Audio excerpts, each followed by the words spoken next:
Hi everyone, welcome to language Adda. और आज के इस वीडियो सेशन में हम कवर करने वाले हैं क्लास 12 की बुक का चैप्टर नंबर 1 जिसका नाम है the last lesson. Flamingo book का लिया गया ये चैप्टर है, इसको लिखा है अल्फोंसो डॉटेट ने। आइए अल्फोंसो डॉटेट के बारे में थोड़ा सा जानते हैं। ही वाज बोर्न इन 1840 और इनका जो मृत्यु हुआ वो 1897 में हुआ। ये एक फ्रेंच नॉवेलिस्ट और short story writer. Last lesson को सेट किया गया है एट द टाइम जब फ्रांस और प्रशिया यानी कि जिसको अब आप जर्मनी बोलते हो उसके बीच में वॉर चल रहा था। और ये टाइम है 1870-1871 का, जहाँ पर फ्रांस जो था वो वॉर हार गया था और जर्मन ने अपना रूल दिखाना शुरू कर दिया था, अपनी ओर पार दिखानी शुरू कर दी थी। और ऑर्डर दे दिया गया था from the side of German कि अब जितने भी स्कूल्स हैं फ्रांस के वहाँ पर जर्मन पढ़ाई जाएगी, फ्रेंच लैंग्वेज नहीं। So this is written Prussia then consisted of what now are the nations of Germany, Poland and the parts of Austria. So इस स्टोरी में हमें ये पता चलता है फ्रेंच डिस्ट्रिक्ट जो एल्सास और लॉरेन है ये किसके हाथ में चले गए हैं, प्रशियन हैंड्स में चले गए हैं, यानी कि यहाँ पर अब जर्मन्स का रूल चलने वाला है। नाउ यहाँ पर हम बात करेंगे कैरेक्टर्स की। आपको फ्रांस मिल जाएगा, हैमल मिल जाएंगे, हॉसर मिलेगा, वॉशे मिलेंगे। तो अलग अलग कैरेक्टर्स आपको देखने के लिए मिलते हैं, लेकिन दो मेजर कैरेक्टर्स जो हैं वो है फ्रांस जो कि एक स्कूल गोइंग बॉय है और हैमल जो कि फ्रेंच लैंग्वेज पढ़ाते हैं। सो सबसे पहले हम यहाँ पर फ्रांस के बारे में ही बात कर लेते हैं। ही is the narrator of the story and the protagonist of the story also, जिसे आप main character of the story भी बोलते हो। ये एक यंग बॉय है, ठीक है ना, बहुत गरीब फैमिली से बिलोंग करता है, एल्सास लॉरेन की, और इसको खेलना ज़्यादा पसंद है जंगलों में रादर देन पढ़ाई करना।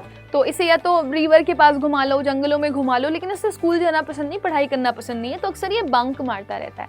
और एक ऐसा बच्चा जो स्कूल बंक मारता है उसे ट्रोन बोलते हो, राइट। नाउ ये अपने लेसन्स प्रिपेयर करके नहीं गया। हैमल ने लेसन्स दिए हुए थे पार्टिसिपल्स के, जो ये प्रिपेयर करके नहीं गया था, तो ये थोड़ा सा डरा हुआ था स्कूल जाने में उस दिन, राइट। तो that's why it is written he was scared with his teacher Hamel. वैसे भी इसको हैमल स्ट्रिक्ट लगते थे और बोरिंग भी लगते थे। He realizes he lost his chance to learn French when he learns it will be his last lesson with Hamel. पहले इसे लगता है कि उसे फ्रेंच लैंग्वेज में कोई इंटरेस्ट नहीं है, लेकिन बाद में जब इसे लगता है कि उसे इंटरेस्ट जाग रहा है, लेकिन तब उसे पता चलता है कि वो हैमल का लास्ट लेसन है, राइट। सो हमें यहाँ पर इसके थ्रू ये भी बताया गया है कि कैसे ना कभी कभी क्या होता है कि किसी चीज़ की हमें कद्र नहीं होती और जब वो चीज़ हमसे दूर जा रही होती है तो सडनली हमारे अंदर बहुत सारे रियलाइजेशन आने लगते हैं कि यही तो हमारा सब कुछ था ना। हैमल के बारे में अगर हम बात करेंगे तो he is the school master in the small village in Alsace and Lorraine. इन्होंने अपने 40 साल दिए उस स्कूल को। ये बहुत स्ट्रिक्ट टीचर बताए गए हैं, ठीक है ना, पेडांटिक टाइप की पर्सनालिटी है, ये बहुत सीरियस रहते हैं, बच्चों से कहते हैं पढ़ो, रूल्स एंड रेगुलेशन को फॉलो करो, है ना। और उनको अपनी जो जॉब है उस पर बहुत ज़्यादा गर्व है। इनको पढ़ाना भी बहुत अच्छा लगता है French language. He defies order to stop teaching French and leave the country. मतलब इनको बड़ा बुरा लगता है जब इन्हें यह पता चलता है कि जर्मन ने कब्जा कर लिया है फ्रेंच के ऊपर और अब ये फ्रेंच लैंग्वेज नहीं पढ़ा पाएंगे। तो इनको उस चीज़ का रिग्रेट भी होता है, यही वजह से ये कंट्री छोड़ देते हैं, क्योंकि फ्रेंच लैंग्वेज पढ़ाई नहीं जानी है तो इनका कोई काम भी नहीं है। सेंट्रल आइडिया के बारे में अगर हम बात करेंगे यहाँ पर, तो this story revolves around the themes of language, culture and the loss. Language क्या है और लैंग्वेज कैसे कल्चर से कनेक्टेड है, और उसके अलावा जब आप इसे खो देते हो तो आपको किस तरह का रिग्रेट होता है और आपको पता चलता है कि आपने कितनी बड़ी चीज़ खो दी है, वो हमें यहाँ पर बताया गया है। इसका सेंट्रल आइडिया जो है वो है preserving one's language and heritage as well as the impact of losing them due to political and social forces. तो यहाँ पर प्रिजर्वेशन बताया गया कि कितना ज़रूरी होता है कि इंसान के लिए अपनी लैंग्वेज को, अपने हेरिटेज को प्रिजर्व करना, क्योंकि अगर आप अपनी लैंग्वेज को प्रिजर्व कर रहे हो तो आप अपने हेरिटेज कल्चर को प्रिजर्व कर रहे हो, राइट।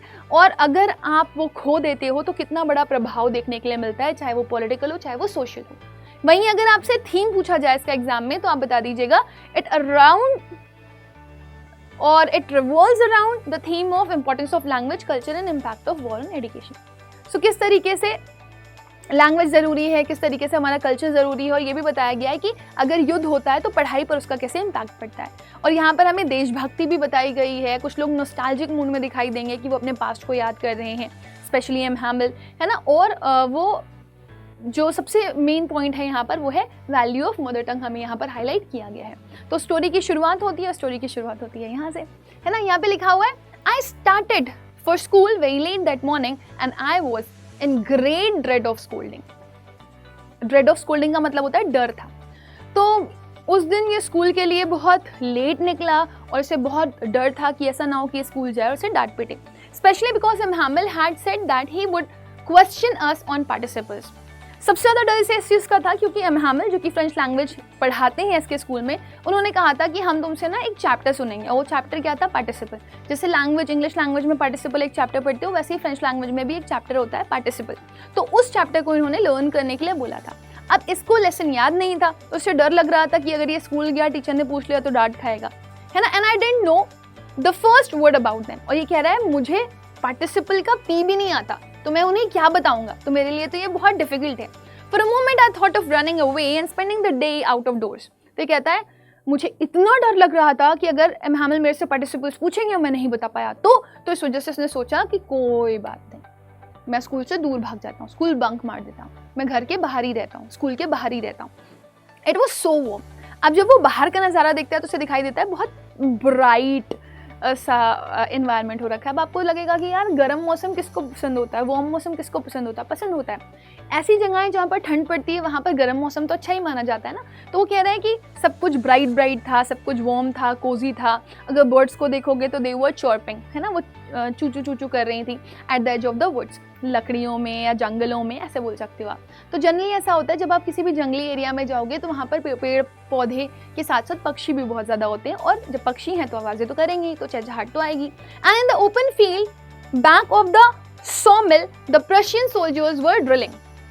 हम लोग करते नहीं है दाने बाएं धम, ऐसे करके आवाज़ आती है, नन्ना मुन्ना राही हूँ, समथिंग हम लोगों ने पढ़ा है। सो बेसिकली ये बता रहा है कि अगर आप सॉमिल को देखोगे तो सॉमिल के पीछे आपको देखने के लिए मिलेगा कि जितने भी प्रशियन सोल्जर्स हैं, प्रशियन सोल्जर्स बोले तो जर्मन सोल्जर्स। अब भाई मैंने किसी कंट्री को ओवरपावर कर दिया, हरा दिया, और अब मैं वहाँ पर कब्जा करने जा रहा हूँ, तो मैं अपने रूल्स एंड रेगुलेशन लेकर के आऊँगा, तो मेरी आर्मी भी वहाँ पर आएगी और वो अपने हिसाब से ड्रिलिंग वगैरह भी करेगी, राइट। तो ये चीज़ आपको समझना ज़रूरी है। In the open area behind the सॉमिल, ठीक है, एक प्लेस है जहाँ पर लकड़ियाँ काटी जाती हैं। जो प्रशियन सोल्जर्स थे वो क्या कर रहे थे, दे वर ड्रिलिंग। दैट मीन्स वो सोल्जर्स जो कि प्रशिया के थे वो मिलिट्री एक्सरसाइजेस प्रैक्टिस कर रहे थे। It was all much more tempting. अब ये सब उसको बड़ा अट्रैक्टिव लग रहा था। Than the rule for participles, उसको लगा था कौन पढ़े पार्टिसिपल के रूल्स, मेरे लिए तो ये इंटरेस्टिंग है। But I had the strength to resist. कहता है no no no no no no no no no no no, France तो ऐसे कैसे कर सकता है, how dare you, and hurried off to the school. गंदे बच्चे होते हैं जो ये काम करते हैं कि अपने स्कूल का बंक मारते हैं, तुझे तो स्कूल जाना पड़ेगा, और ये फिर भागते हुए जाता है कहाँ, स्कूल की तरफ। When I pass the town hall is a government building, ठीक है। तो जनरली क्या होता है ना, गवर्नमेंट बिल्डिंग्स जो होती हैं उनके बाहर नोटिस बोर्ड लगे हुए होते हैं, ठीक है, और वो नोटिस बोर्ड, बुलेटिन बोर्ड्स पे खूब सारी जो गवर्नमेंट रिलेटेड इन्फॉर्मेशन होती हैं वो आती हैं। सो ये कह रहा है जब मैं टाउन हॉल से गुजर रहा था गवर्नमेंट बिल्डिंग के पास से, तो मैंने वहाँ पर खूब सारा भीड़ देखा, ठीक है, बुलेटिन बोर्ड के पास। बुलेटिन बोर्ड जाना जाता है पिछले 2 साल से सारी बुरी न्यूज़ के लिए। आज तक जितनी भी बुरी खबरें आई हैं वो वहीं पर ही लगाई गई हैं। द लॉस्ट बैटल्स, या तो युद्ध हारने की, द ड्राफ्ट, ठीक है ना, या फिर the orders of the commanding officer. And I thought to myself without stopping, what can be the matter now please notice it, this is very very important, right. मतलब यहाँ पर वो आपको बता रहा है इन्फॉर्मेशन अबाउट लूजिंग वॉर्स, या फिर ज़बरदस्ती लोगों को आर्मी में डाला जा रहा हो, या फिर कमांड मिल रहे हो आर्मी सोल्जर्स के, ठीक है, किसी भी तरह का कोई ऑर्डर आना हो, कोई बुरी खबर आनी हो, सब कुछ बुलेटिन बोर्ड पर ही आती है। अब उसको समझ नहीं आ रहा था कि इतनी भीड़ क्यों लगी है। अब क्योंकि उधर हमेशा बुरी खबरें आती हैं तो ये एक पल के लिए सोचता है इस बार भी लगता है कोई बुरी खबर ही आई होगी। सो अब क्या हो गया, ही वॉज लाइक दैट कि अब कौन सी बुरी खबर आ गई। Then as I hurried as fast as I could go, तो ये जितनी जल्दी भाग सकता था ये भागा। The blacksmith, the washer, तो यहाँ पर बताया गया है इसको लुहार मिलता है। Who was there with his apprentice? Apprentice का मतलब होता है हेल्पर। जो लुहार अपने साथी को काम सिखा रहा होता है वो उसके साथ बैठा हुआ होता है। Reading the bulletin called after me. Don't go so fast, bub. Right? You will get to your school in plenty of time. तो अब देखो वो उसको यहाँ पर क्या बता रहा है। इसने भी बुलेटिन बोर्ड पढ़ा हुआ होता है, ठीक है ना, और ये उसको बुलाता है, कहता है इतना भागो मत। बब का मतलब होता है आप जब एक छोटे से बच्चे को, एक लड़के को ऐसे बुलाते हो, हे मैन, यू मैन, ऐसे करके जब आप बुलाते हो ना किसी को बहुत ही रूड वे से, बदतमीजी से, अग्रेसिव वे से, कहाँ चले जा रहे हो भागते हुए, बहुत टाइम है अभी तुम्हारे पास। It is just like that, right. So वो भी बुलेटिन बोर्ड पढ़ता है, उसको भी न्यूज़ मिलती है, तो वो उससे कहता है देखो अभी तुम्हारे पास बहुत समय है, आराम से जाना, अपने स्कूल इतना कोई देर नहीं हुआ. I thought he was making fun of me and reached Imhamel little garden all out of it. तो ये जैसे जैसे करके भागते भागते पहुँचता है, उसे लगता है कि ये जो लुहार है वो उसका मजाक उड़ा रहा है. और ये जब पहुँचता है तो कहाँ पहुँचता है? एमहामेल्स लिटिल गार्डन. तो वो एमहामेल्स लिटिल गार्डन मतलब एक छोटा सा ही स्कूल है.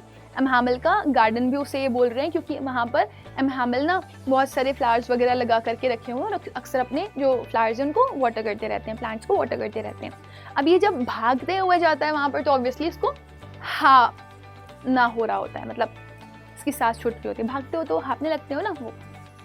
Usually when school began there was a great bustle. Generally क्या होता था जब स्कूल शुरू होता था तो वहाँ पे शोर शराबा होता था. bustle मतलब शोर शराबा.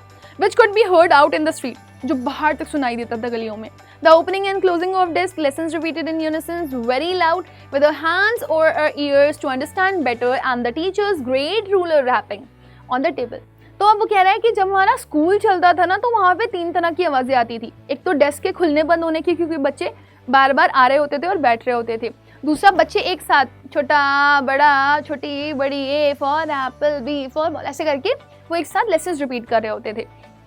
और इतनी देर से लेसन्स रिपीट कर रहे होते थे कि उन्हें टीचर की आवाज़ समझ में नहीं आती थी. तो वो अपने कान पे हाथ रख लेते थे और सुनने की कोशिश करते थे कि टीचर क्या कहने की कोशिश कर रहा है. और तीसरी आवाज़ जो अक्सर वहाँ पर सुनने के लिए मिलती थी वो थी एमहामेल के रूलर के रैप करने की आवाज़. तो वो बार बार रैप कर रहे होते थे टेबल के ऊपर अपनी रूलर को. सो ये 3 तरह की आवाज़ें अक्सर स्कूल से सुनाई देती थी. But there was a big and a huge difference today. But now it was all so still. लेकिन अब सब कुछ शांत था. I had counted on the commotion to get to my desk without being seen. But of course that day everything had to be as quiet as Sunday morning. वो कहता है लेकिन उस दिन सब कुछ शांत था. मैं तो पूरी तरीके से निर्भर था शोर शराबे पे कि शोर शराबा होगा, मैं चुपचाप जा करके डेस्क पे बैठ जाऊंगा, मुझे कोई देखेगा ही नहीं. बट उस दिन तो सब कुछ शांत था तो मैं इजीली ना नोटिस किया जा सकता था कि मैं जा करके वहाँ पर बैठ रहा हूँ. राइट. अब वो कह रहा है कि आपको तो पता ही, समझ में आ ही रहा है कि वहाँ पर सब कुछ शांत था और उतना शांत था जितना संडे मॉर्निंग में होता है. वो क्यों बोल रहा है? संडे को क्या होता है? संडे को छुट्टी होती है, संडे को बच्चे नहीं होते तो शोर शराबा नहीं होगा, शांति होगी. लेकिन आज बच्चों के होते हुए भी शांति थी तो ऐसा लग रहा था जैसे संडे वाला दिन हो. Through the window I saw my classmates already in their places. तो जब ये अपनी खिड़की से झांकता है तो देखता क्या है? इसकी क्लास के जो बच्चे हैं वो अपने आप अपनी जगह पे बैठे हुए हैं. And M Hamel walking up and down with his terrible iron ruler under his arm. अब जो एमहामेल है उन्होंने अपने हाथ में अपनी रूलर पकड़ी हुई है और वो इधर से उधर मूव कर रहे हैं. I had to open the door and go in before everybody. Obviously M Hamel जो भी कर रहे हो, बच्चे जो भी कर रहे हो, ठीक है, फ्रांस को क्या करना है? दरवाज़ा खोलना है, सबके सामने अंदर एंट्री लेनी है और जा करके बैठना है. उसको समझ में आ गया था खिड़की से देखने पर. You can imagine how I blushed and how frightened I was. तो अब यहाँ पर फ्रांस आपको बता रहा है, आप सोच सकते हो मेरे लिए कितना एम्बैरेसिंग मोमेंट होगा. मेरे गाल लाल हो गए थे शर्मिंदगी से और मैं बहुत डरा हुआ था कि कहीं एमहामेल मुझे पकड़ ना ले. But nothing happened. लेकिन मैंने जो सोचा था वैसे तो बिल्कुल भी कुछ हुआ ही नहीं. Emhamel saw me and said very kindly, "Go to your place quickly, little Franz. We were beginning without you." अब इसको लगता है एमहामेल इसको खूब डांटेंगे, खूब डांटेंगे, खूब डांटेंगे. लेकिन एमहामेल कहते हैं जाओ अपनी जगह पर बैठो जा करके, हम तुम्हारे बिना ही शुरू करने वाले थे, इतनी देर क्यों कर दी? Now look at this. I jumped on the bench and sat down at my desk. ये भागता हुआ जाता है एकदम स्पीडी वे में और जाकर के कहाँ बैठ जाता है? अपनी डेस्क पर. Now till then, when I had got a little over my fright, did I see that our teacher had on his beautiful green coat, his frill shirt and the little black silk cap all embroidered that he never wore except on inspection and prize days. तो कहता है ठीक है, मेरी जान में जान आया, मैं थोड़ा सा ही डर से बाहर आया था कि मेरी जो निगाह थी वो एक खास चीज़ पर गई और वो थी एमहामेल की ड्रेस. ओह एमहामेल वही सुंदर सी ड्रेस पहने हुए थे, ग्रीन कलर का कोट, फ्रिल शर्ट, है ना, एक छोटी सी सिल्क की कैप जो ब्लैक कलर की थी, सब कुछ एम्ब्रॉयडर्ड था उन्होंने जो पहना हुआ था. लेकिन एमहामेल तो ये जो कपड़े हैं वो स्पेशल डेज पर पहनते हैं ना, या तो वो इंस्पेक्शंस पे पहनते हैं या तो वो प्राइस डेज पे पहनते हैं. सो जो सेकेंड चीज़ यहाँ पर उसने नोटिस करी है that was quietly different. This was his dress. Besides, the whole school seemed so strange and solemn. अब वो पहले एमहामेल की ड्रेस को देखता है, फिर वो पूरे स्कूल को देखता है, उनको लगता है ये इतना अजीबोगरीब क्यों लग रहा है. इतना स्ट्रेंज और इतना सीरियस क्यों लग रहा है classroom? But the thing that surprised me most was to see on the back benches that were always empty the village people sitting quietly like ourselves. अब वो कहता है मेरे लिए सबसे हैरान कर देने वाली बात पता है क्या थी पूरे स्कूल में? कि वो बैक बेंचेस जो हमेशा खाली रहती थी, आज वहाँ पर हमारे बूढ़े बुजुर्ग बैठे हुए थे। कौन कौन था? Let's see. विलेज के लोग। ओल्ड हॉसर बैठा हुआ था वहाँ पर with his 3 cornered hat, the former mayor and the former postmaster and several other beside me। हर कोई कैसा दिखाई दे रहा था? अब वो आपको बता रहा है कि बैक बेंचेस पे उसको कौन कौन बैठा हुआ दिखाई दिया। तो सबसे पहले उसे कौन दिखाई दिया है? Old Hauser. सेकेंड उसे कौन दिखाई दिया है? Farmer mayor. और तीसरा उसे कौन दिखाई दिया है? Post master. तो उसके लिए बड़ा स्ट्रेंज था कि हम छोटे बच्चों के स्कूल में ये बड़े बड़े लोग कैसे आ गए, राइट? तो एक बूढ़ा आदमी, ठीक है ना, उसको दिखाई देता है जिसने 3 corner hat पहनी हुई है। फिर उसके बाद उसे फॉर्मर मेयर दिखाई देता है जो पहले के टाइम पर था, फॉर्मर का मतलब पहले वाला, और पुराना पोस्ट मास्टर, और कुछ और भी लोग बैठे हुए थे। एवरीबॉडी लुक्स सैड, हर कोई दुखी दिखाई दे रहा था। And Hauser had bought an old primer. अब जो हॉसर था उसने क्या लिया हुआ था? एक ओल्ड प्राइमर लिया हुआ था। प्राइमर क्या होता है मैं आपको बता देती हूँ। जैसे जब आप इंग्लिश लैंग्वेज पढ़ते हो ना, या इंग्लिश पढ़ते हो, तो सबसे पहले आपको ABCD सिखाया जाता है। तो वैसे ही जब फ्रेंच लैंग्वेज आप पढ़ोगे तो उसकी प्राइमर जो बुक होगी उसमें आपको ABCD फ्रेंच का लिखा हुआ दिखाई देगा। थम्ड एट द एजेस, अब देखोगे तो वहाँ पे से ना मुड़ी मुड़ी सी किनारे से वो प्राइमर थी, बुक थी। And he held it open on his knees, उसने उसको अपने मतलब जब आप बैठते हो ना तो आपके घुटने एक साथ मिले हुए होते हो ना, वहीं पर ही किताब खोल लेते हो, वैसा था। With his great spectacles lying across the pages, ठीक है ना, और उसके चश्मे जो बड़े बड़े चश्मे थे वो पेजेस के अक्रॉस लाई कर रहे थे, पड़े हुए थे, राइट? सो अब आप ये सोच सकते हो कि वो लोग जो पीछे बैक बेंचेस आए थे वो कोई इंस्पेक्शन के लिए नहीं आए हुए थे, बल्कि वो भी एम हैमिल से पढ़ने के लिए आए हुए थे। While I was wondering about it all, M. Hamill mounted his chair and in the same grave and gentle tone which he had used to me said, "My children, this is the last lesson I shall give you. The order has come from Berlin to teach only German in the schools of Alsace and Lorraine. The new master comes tomorrow. This is your last French lesson. I want you to be very attentive." अब M. Hamill ना serious बात शुरू करते हैं जिसको सुन करके धक्का लगने वाला है। किसको? अब यहाँ पर फ्रांस क्या कह रहा है? As I was thinking about everything that was happening, मैं सब कुछ सोच ही रहा था कि क्या हो रहा है क्या नहीं हो रहा है। इतने में M. Hamill ना अपनी चेयर से खड़े हो जाते हैं। माउंटेड हिज चेयर का मतलब होता है अपनी चेयर से खड़े होते हैं, उठते हैं, ठीक है ना। और वही उसी आवाज़ में जिस आवाज़ में उन्होंने मुझे अंदर बुलाया था, वो ग्रेव और जेंटल टोन में उन्होंने बोला, माय चिल्ड्रन, ये आपका आखिरी लेसन है जो कि मैं आपको देने वाला हूँ। बर्लिन से ऑर्डर आए हैं कि यहाँ पर सिर्फ जर्मन पढ़ाई जाएगी अल्सास और लॉरेन के स्कूल में। अब कल से आपका नया मास्टर आ जाएगा, ठीक है, तो ये आपका आखिरी फ्रेंच लेसन होने वाला है। और मैं चाहता हूँ कि आप सब लोग बहुत होशो हवास में या बहुत सीरियसनेस के साथ इस क्लास को सुने। What a thunderclap these words were to me। अब फ्रांस कहता हूँ, माय गॉड, मुझे ऐसा लग रहा था जैसे मेरे ऊपर किसी ने बिजली गिरा दी हो। बिजली बिजली, राइट? मैं शॉक्ड हो गया। I was shocked. Oh, the wretches! That was what they had put up at the town hall। तो यहाँ पर ये जो wretches वर्ड यूज किया गया है, आपको पता है ये किसके लिए? This word is for the Germans। Prussians के लिए ये वर्ड यूज किया गया है। wretches बोलते हैं क्रूअल पीपल को, ठीक है ना। तो फ्रांस कहता है, ओह माय गॉड, मेरे लिए ना ये वर्ड शॉक से कम नहीं थे। और वो क्रूअल लोग, अच्छा तो उन्होंने ये किया है, मेरी कंट्री पर कब्जा कर लिया है। That was what they had put up at the town hall। और ये उन्होंने लगाया हुआ था बोर्ड पे, ये कि अब फ्रांस में जर्मन पढ़ाई जाएगी। How dare he! होता नहीं रियलाइजेशन, सडन रियलाइजेशन तो होता नहीं, मेरी चीज कैसे ले सकता है कोई, ऐसा वाला। My last French lesson. Why? I hardly knew how to write। कहता है क्या? मेरा आखिरी फ्रेंच लेसन है ये? क्यों? मुझे अभी तक लिखना तक नहीं आता है, मुश्किल से ही मैं फ्रेंच लैंग्वेज लिख पाता हूँ। I should never learn anymore। अब मैं और लर्न नहीं कर पाऊंगा। I must stop there। नहीं, मुझे रुकना होगा यहाँ पर। I must stop there and then। Oh how sorry I was for not learning my lessons। कितना दुखी था फ्रांस बेचारा, उसको इतना बुरा लग रहा है कि वो अपने लेसन्स लर्न नहीं कर पाएगा।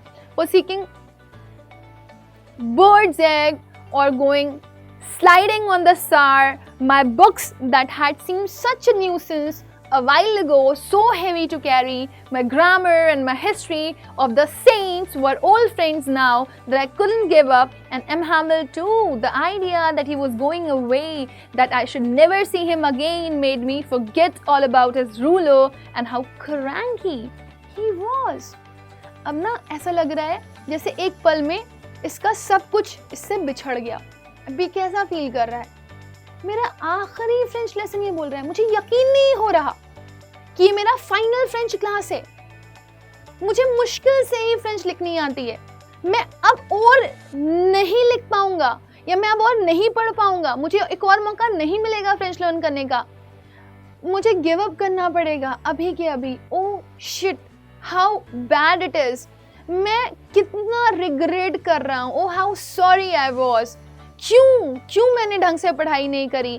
क्यों मैंने अपना समय वेस्ट किया अंडे देखने में कि चिड़ियाओं के अंडे कैसे होते हैं, और गोइंग स्लाइडिंग ऑन द सार, और क्यों मैं हमेशा खेलता रहा रिवर सार पे इंस्टेड ऑफ प्लेइंग. है ना, अक्सर बच्चे होते हैं ना, उनको जब नदी दिख जाती है तो उन्हें लगता है ओ पानी, चलो उस पर खेल लेते हैं. ऐसा वाला.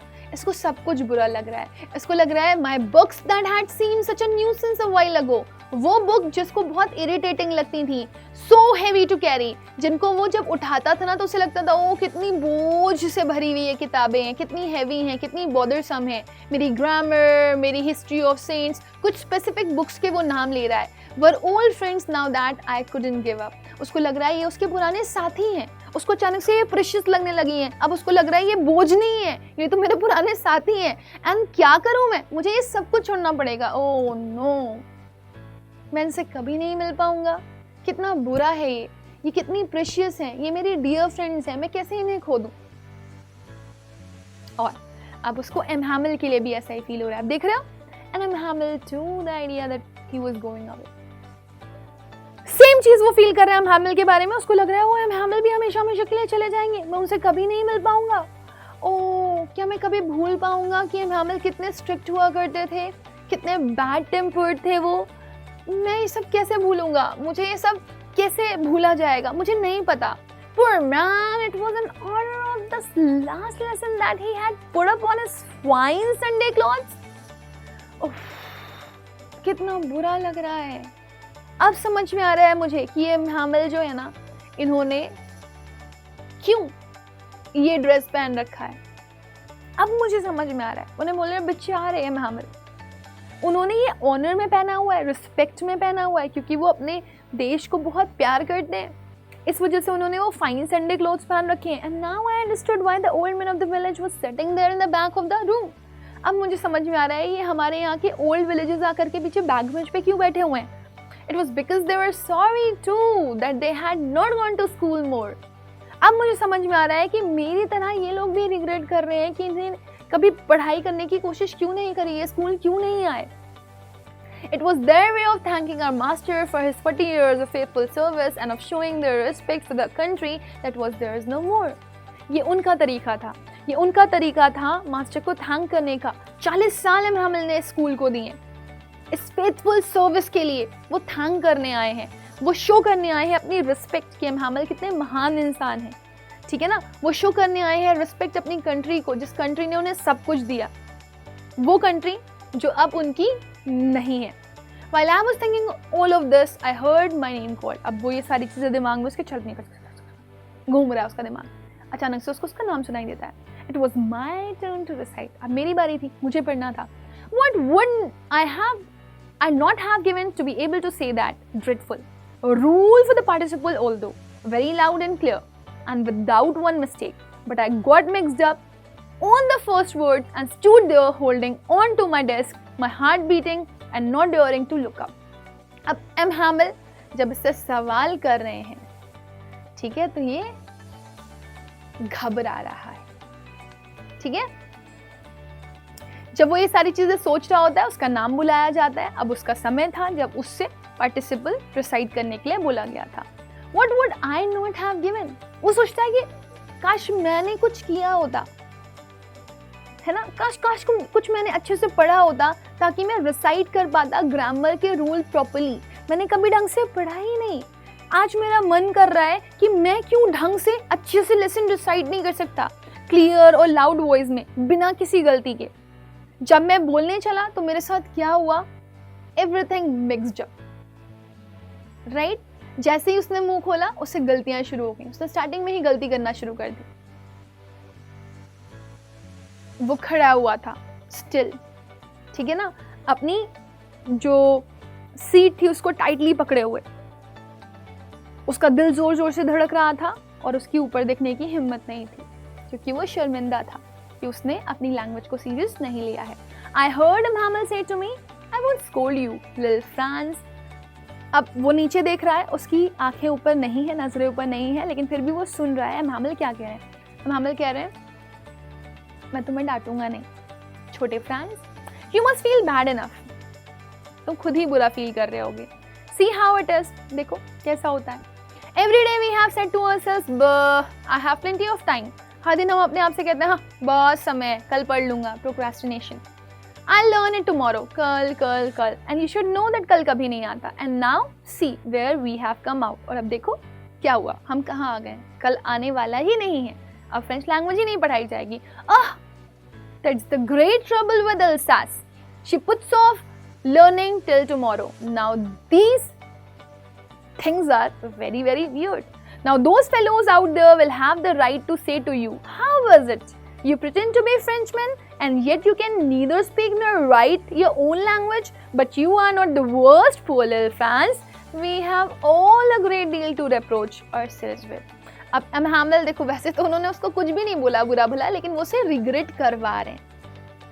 उन्होंने उसको बोला कि मैं तुम्हें डांटूंगा नहीं, मैं तुम्हारे ऊपर गुस्सा नहीं करूंगा, मुझे पता है कि तुम पहले ही सॉरी फील कर रहे होगे। और इतना ही नहीं, देखो क्या हो गया, आप देख रहे हो ना क्या हो गया, जर्मनी ने आकर के कब्जा कर लिया फ्रेंच के ऊपर, राइट ना। हमें ये प्रॉब्लम है, हमने हमेशा अपने आप से कहा कि हम आज नहीं पढ़ेंगे कल पढ़ेंगे, आज नहीं पढ़ेंगे कल पढ़ेंगे। नाउ लुक एट दिस, हम किस ट्रबल में हैं, क्योंकि हमने हमेशा क्या किया, वी ऑलवेज डिलेड, हमने हमेशा देरी करी, हमेशा। That's the great trouble with Alsace, और यही सबसे बड़ी दिक्कत है एल्सास के लोगों की, ठीक है। क्यों? क्योंकि वो हमेशा एजुकेशन को डिले करते हैं, उसे कभी सीरियसली लेते ही नहीं। नाउ देखो वो फेलोज, वो जर्मन्स, ठीक है ना, वो आकर के तुम्हारे ऊपर आरोप लगा रहे हैं। Can you see this? Now those fellows out there will have the right to say to you, आएंगे, they will accuse you, look at yourself, कैसा है ये, you pretend to be a French, तुम Frenchman हो, और Frenchman को French language नहीं आती, but you are not the worst, poor little France, वो कहते हैं लेकिन तुम सबसे बुरे नहीं हो France, ठीक है ना। हम सब लोगों के साथ ये प्रॉब्लम है, हम सब ने ही कुछ ना कुछ गलत किया है जिसका हमें बिल्कुल भी अंदाजा नहीं है, ठीक है। तुम अपने आप को फ्रेंचमैन कहना चाहते हो, लेकिन देखो तुम्हें फ्रेंच का कुछ भी नहीं आता, भी नहीं आता, ठीक है, लेकिन सिर्फ तुम्हारी गलती नहीं है फ्रांस, ठीक। We all have a great deal to reproach ourselves with, का मतलब है all of us have things to regret and blame ourselves for. हम सब के अंदर रिग्रेट्स हैं, हम सबको अपने ऊपर ये कहने का अधिकार है कि हम सब की गलती है, ठीक है, सिर्फ तुम्हारी गलती नहीं है। Your parents were not anxious, तुम्हारे माता पिता ने कभी चिंता नहीं करी कि तुमको वो इनफ पढ़ाए लिखाएं। They prefer to put you to work on a farm or at the mills, वो चाहते थे कि तुम जाओ और जाकर के पैसा कमा करके लाओ, ठीक है, so as to have a little more money, क्योंकि तुम काम करोगे तो पैसा आएगा, पढ़ाई से ज़्यादा उन्हें काम सही लगता है। And I have been to blame also, और मुझे भी आरोप लगाया जाना चाहिए। Have I not often sent you to water my plants instead of learning your lessons? हमेशा मैंने ऐसा नहीं किया कि मैंने कहा जाओ जाकर के मेरे जो प्लांट्स हैं उनको पानी डाल दो, अक्सर मैं भेज देता था तुम लोगों को rather than giving lessons. And when I wanted to go fishing, did I not just give you a holiday? तो मेरी भी गलती है, जब मुझे फिशिंग पे जाना होता था मैं छुट्टी देता था ना तुम लोगों को, तो मैंने रिस्पॉन्सिबिलिटी अपनी भी नहीं निभाई ना। Then from one thing to another, Mhamel went on to a talk of the French language, saying that it was the most beautiful language in the world, the clearest, the most logical, that we must guard it among us and never forget it, because when a people are enslaved, as long as they hold fast to their language, it is as if they had the key to their prison. Then he opened a grammar and read us a lesson. I was amazed to see how well I understood it.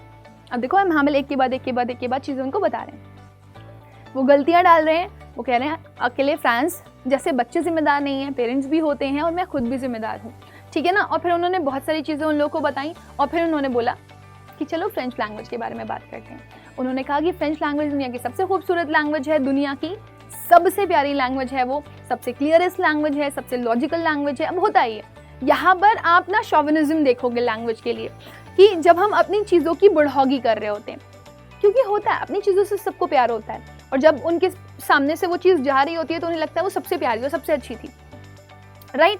सो वो कहते हैं कि we must guard it among us and never forget it. तो हमें इसको save करके रखना है, सेफ गार्ड करना है, और हमें इसे कभी नहीं भूलना है, ठीक है। Because when a people are enslaved, क्योंकि वो कहते हैं कि कभी भी किसी बंदे को गुलाम बनाया जाता है as long as they hold fast to their language. अगर वो अपनी लैंग्वेज से जुड़ा हुआ है, दैट मीन्स वो अपने कल्चर से जुड़ा हुआ है। It is as if they had the key to their prison. तो वो कहते हैं फ्रेंच लैंग्वेज अगर आपने सीखी है, अपनी लैंग्वेज अपनी कंट्री की आपने सीख करके रखी है, तो वो आपके उस ताले की चाबी होगी जो आपको किसी तरह के किसी भी बंधन से मुक्त करेगी। तो अगर आप कहीं पर कैद कर लिए गए हो, एनस्लेव कर लिए गए हो, तो आपकी लैंग्वेज ही आपकी चाबी बनेगी जो आपके बाहर निकलने का रास्ता होगी। फिर वो एक ग्रामर बुक ओपन करते हैं, लेसन पढ़ते हैं, और फ्रांस कहता है मैं बहुत हैरान था, मुझे सब कुछ अच्छे से समझ में आ रहा था, ओह ये पहले क्यों नहीं हुआ। All he said seemed so easy, जो भी वो बोल रहे थे सब कुछ आसान लग रहा था। So easy, I think too, that I had never listened so carefully and that he had never explained everything with so much patience. अब फ्रांस ये सोचने पे मजबूर हो गया था, अरे क्या मैंने सच में इतना ध्यान से कभी नहीं सुना एम्हामेल को, या फिर उन्होंने इतनी शानदार तरीके से इतने पेशेंस के साथ आज तक कभी हमें पढ़ाया ही नहीं, क्योंकि फ्रांस को आज सब कुछ समझ में आ रहा था। It seems almost as if the poor man wanted to give us all he knew before going away. ऐसा लग रहा था जैसे एम्हामेल को जो कुछ आता हो वो अपने आप को पूरा उंडेल देना चाहते हो बच्चों के ऊपर, कि लो मेरी सारी नॉलेज ले लो, and to put it all into our heads at one stroke. और जो भी उनके दिमाग में था वो एक झटके में सब कुछ हम सबको दे करके जाना चाहते थे। After the grammar we had a lesson in writing. That day एम्हामेल had new copies for us. Grammar के लेसन्स के बाद हम लोगों ने कुछ लिखने का टास्क किया। एम्हामेल के पास उस दिन हमारे लिए नई नई कॉपियाँ थी, written in a beautiful round hand. France, Alsace, France, Alsace. They looked like little flags floating everywhere in the school room hung from the rod at the top of her desk. तो वो बता रहा है कि जिस तरह की copies उन्होंने हमें दी थी वो किस तरह की कॉपीज थी, वो कैसी दिखाई दे रही थी। देखो एम्हामेल, वहाँ पे बैठे हुए लोग या फ्रांस, हर कोई इस रियलाइजेशन में था कि जो भी हुआ है हमारे साथ वो बहुत गलत हुआ है, and that is not right. Right now जी बिल्कुल। तो ग्रामर लेसन के बाद इनका जब राइटिंग लेसन आया, जब इन्हें प्रैक्टिस करनी थी राइटिंग, तो एम्हामेल ने इनको फ्रेश कॉपीज दी, ठीक है ना। और जो हैंड राइटिंग थी वो बहुत नीट थी, बहुत कर्व थी, ऐसा लग रहा था जैसे सुंदर सुंदर हैंड राइटिंग हो, कैलीग्राफी हो, है ना। तो वो जो स्टेटमेंट लिखा हुआ है ना, that day M Hamel had new copies for us written in a beautiful round hand, और उसमें लिखा क्या था, these words were we had to copy repeatedly showing love for France and the region Alsace. तो आपने देखा होगा कर्सिव राइटिंग की जो कॉपीज आती है ना, वैसे ही इन्होंने एक कॉपी दी हुई थी जिसमें हम लोगों को उसी को लिखना था, जिसमें एल्सास, ठीक है ना, फ्रांस एल्सास, फ्रांस एल्सास, ऐसा लिखना था इस तरीके से। तो बेसिकली वो बताना चाहते थे कि आप कितना प्यार करते हो फ्रांस से, ठीक है ना, कितना प्यार करते हो आप उस रीजन से।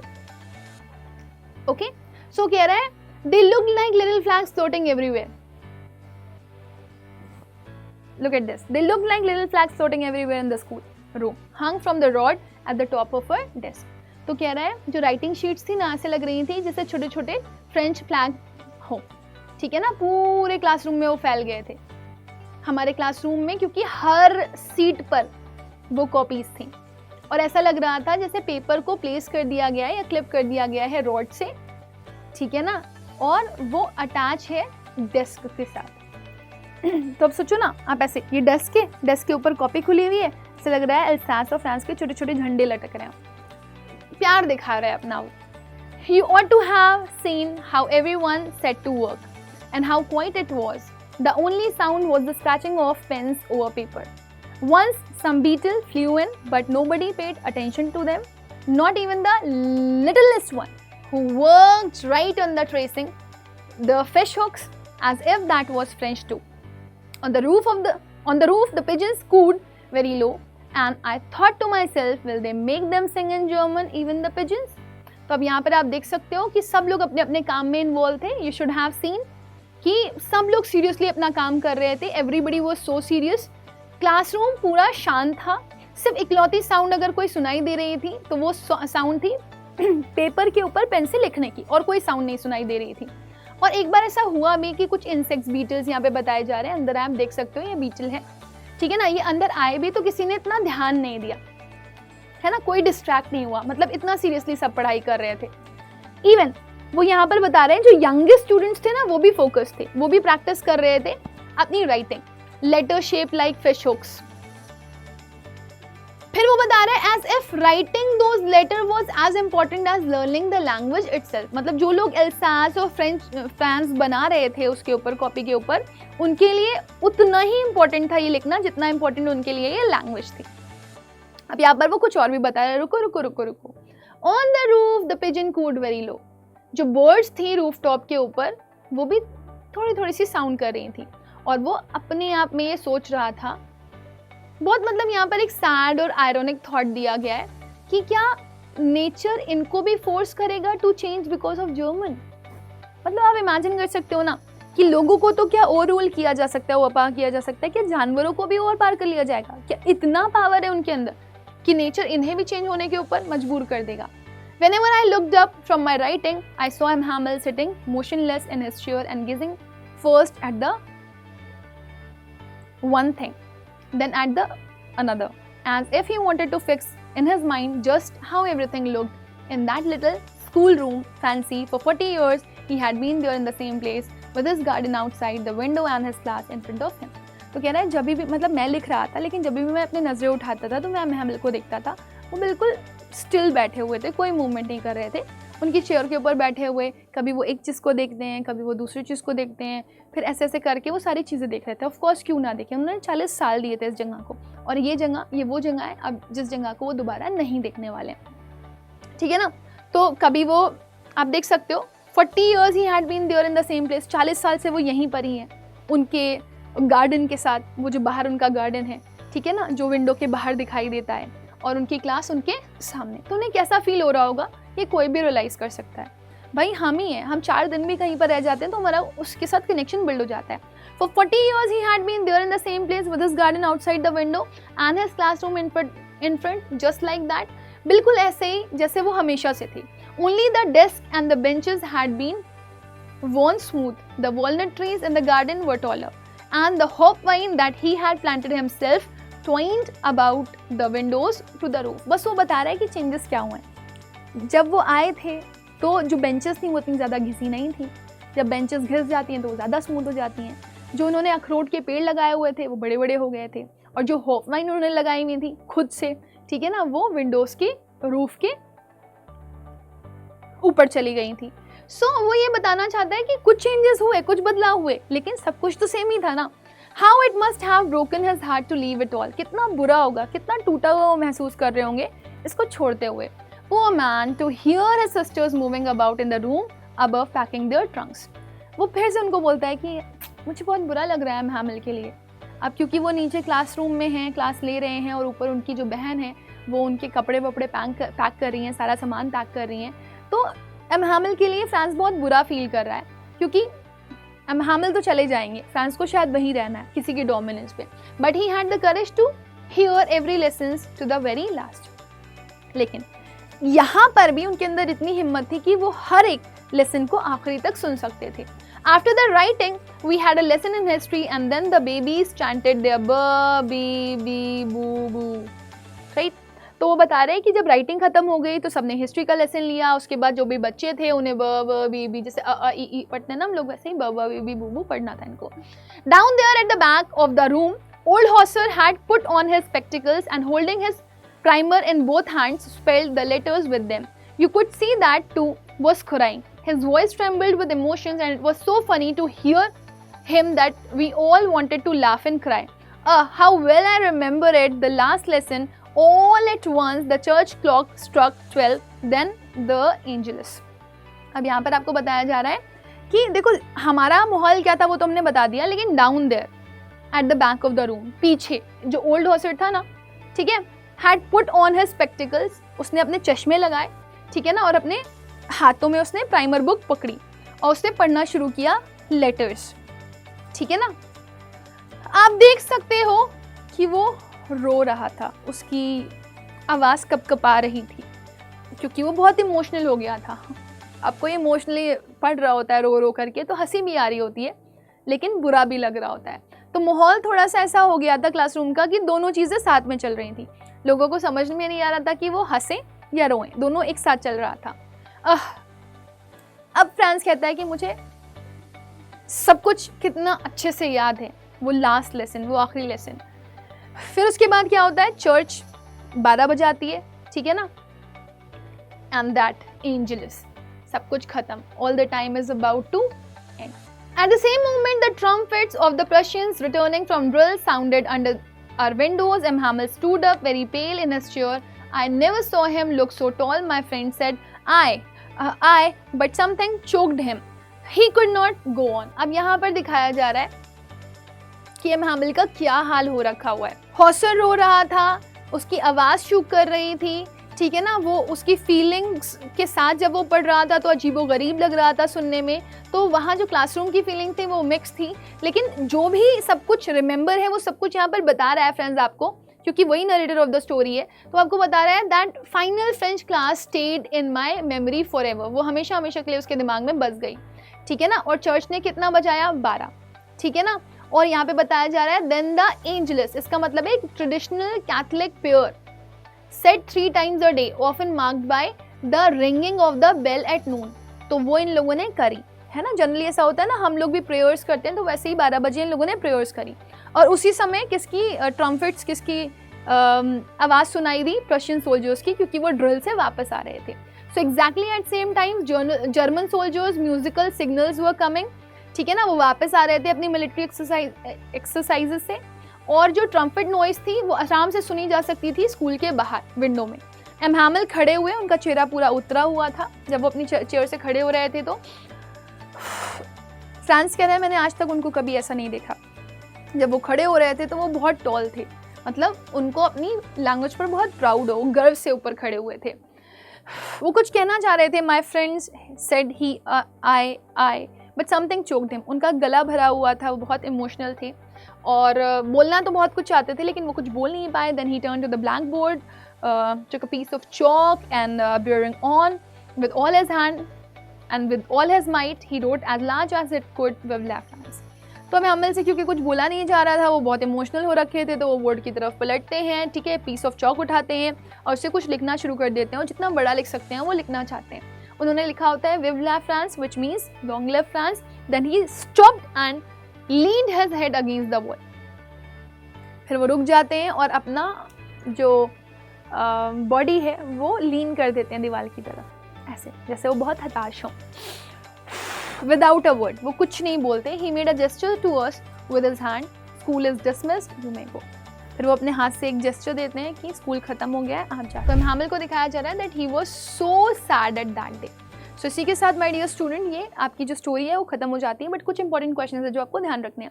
इन क्वेश्चंस के आंसर्स आप अपनी कॉपी में भी लिखोगे और साथ ही साथ में मुझे after the video comment section में बताओगे। और आपको वीडियो कैसी लगी मुझे ज़रूर बताइएगा। स्टूडेंट्स जो एम हैमिल की क्लास में थे वो कैसे थे आपको बताना है। The way M Hamel dressed himself on the last day, कैसा उन्होंने ड्रेसअप किया हुआ था अपने आप को, आपको ये भी बताना है। 3 तरह की साउंड जो उनकी क्लास में सुनी जा सकती थी वो कैसी थी वो भी आपको बताना है। कुछ इंपॉर्टेंट क्वेश्चंस के साथ की पॉइंटर्स एक्सप्लेन करना चाहूंगी यहाँ पे आप लोगों को। What was the order from the Berlin and what changes did it cause to the school. Second is what changes did the order from the Berlin cause in the school. ये what was the mood in the classroom when M Hamel gave his last French lesson. तो ये एक बहुत ही important question है जो 3 अलग अलग तरीके से पूछा जा सकता है।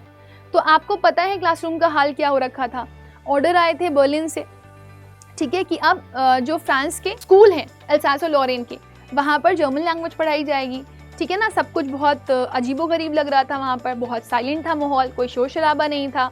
एम हैमिल उस लैंग्वेज में नहीं बोल रहे थे जिस लैंग्वेज में वो हमेशा बोलते थे, वो शांत थे उस दिन, ठीक है ना। लोगों को रियलाइज़ हुआ इंपॉर्टेंस ऑफ देयर लैंग्वेज और विलेजर्स ने भी अटेंड किया था वो स्कूल। तो ये सारी चीज़ें जो माहौल बदला वो आपको बताना है।